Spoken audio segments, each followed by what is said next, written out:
جنينه أنا كنت سيدنا محمد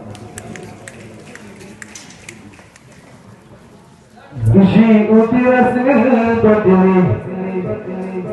سر البرية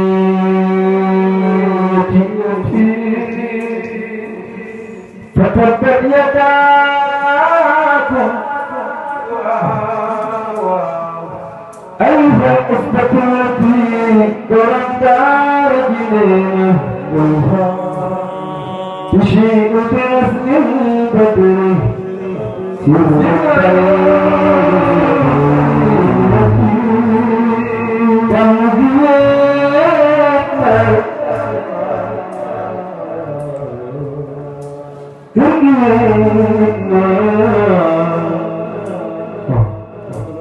kita lagi selesainya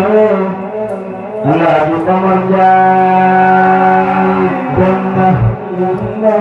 seperti dia takut itu dia yang asbatu